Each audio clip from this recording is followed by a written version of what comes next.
बिलाईगढ़ में मुख्यमंत्री शिशु शक्ति आहार रेडी टू ईट फूड संचालन करैया महिला समूह ला सेक्टर ले पहली ता अलग कर देना, फिर सेक्टर में वापस लाए बर मोटा रकम लेके भी वापस नहीं ले जाए के मामला आगू आए है।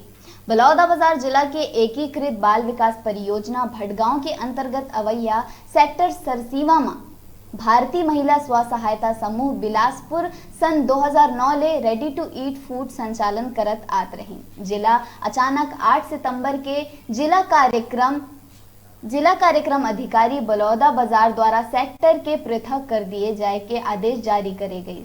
अगर समूह के अध्यक्ष के मानी तो 31 जुलाई 2009 के भारतीय महिला स्व सहायता समूह बिलासपुर ले अनुबंध कर खाद्य विभाग ले लाइसेंस प्राप्त कर उत्पादन और वितरण के काम कर समय समय में रेडी टू ईट फूड वितरण करत आवत रही।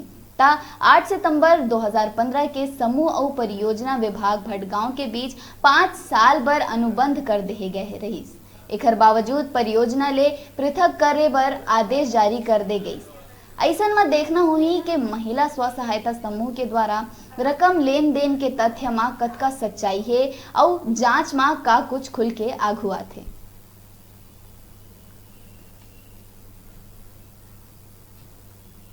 से बाहर बता रहे हैं। क्यों? बस 500 मील दूर है सरसीमा से। वास्तव में है क्या ऐसा? हाँ, बस थोड़ी सी दूरी है। अच्छा, कुछ राशि देने की बात सामने आ रही थी आप लोग के समूह से, कितना राशि दिया और किसको दिए?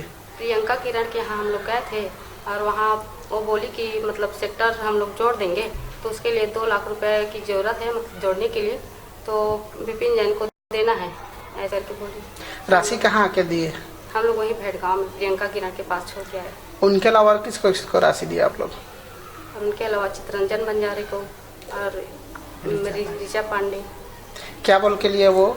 उन लोग भी वही बोले कि हम लोग मतलब जोड़ देंगे सेक्टर जो बाहर है, आप लोग पैसा दे दो ऐसे करके। राशि क्या एक साथ दिए कि अलग अलग दिए? अलग अलग दिए। कितना किसको दिए?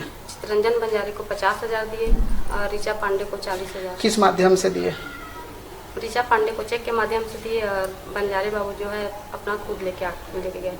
बिना अचानक बिना सुनवाई के हम उनके समूह बंद कर दिए। किस कारण से बंद किए? और सेक्टर बाहर। कौन बोले? जिलाधिकारी। क्या उसमें कुछ बातें ऐसे भी सामने आ रही है कि आप लोगों से लगभग 3 लाख रुपए मांग की गई थी? जी। क्या है पूरा मामला? और प्रियंका किरण बोली और तुम्हारे से गांव को हम लोग सेक्टर अंदर जोड़ देंगे और हमको पैसा दो। तो हम बोले हमारे पास पैसा नहीं है मैडम, आप चेक के द्वारा लेना चाहते हो तो ले लो। तो बोली चेक दिए हम लोग उसको 60,000 का। हाँ। और सुपरवाइज़र भी बोली कि मेरे को भी चेक दे दो। तो तीनों मिली भगत हैं तो उनको 40,000 का चेक दिए। और बाबू बोला, बंजारे बाबू, कि हमारे पास पैसा नहीं था तो उसको नगद हम लोग व्यवस्था करके उसको वो घर आकर ले गए। महिला बाल विकास परियोजना भटगांव पे। कौन से पद में हो आप? ऑपरेटर।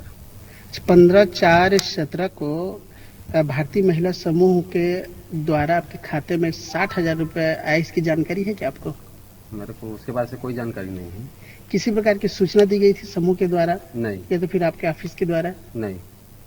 आपका खाता किस में है? SBI बैंक भटगांव में। भारतीय महिला समूह द्वारा जो आरोप लगाया गया है वो झूठा है। भारतीय महिला समूह 2009 से रेडी टू ईट चला रहे हैं। उनका निरस्त ऑर्डर 8/8/2019 को जारी किया गया है जिला कार्यक्रम अधिकारी बलौदाबाजार द्वारा।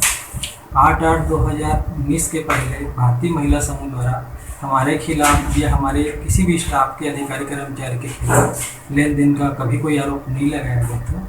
8/8/2019 के बाद उनके समूह को निरस्त किए जाने के बाद भारतीय महिला समूह द्वारा बदनाम करने के नियत से विभाग के अधिकारी और कर्मचारियों के खिलाफ झूठा आरोप लगाया गया है। अगर कार्रवाई शासकीय स्तर पर होता है तो परियोजना अधिकारी और जिला कार्यक्रम अधिकारी द्वारा ही कार्रवाई किया या कराया जा सकता है।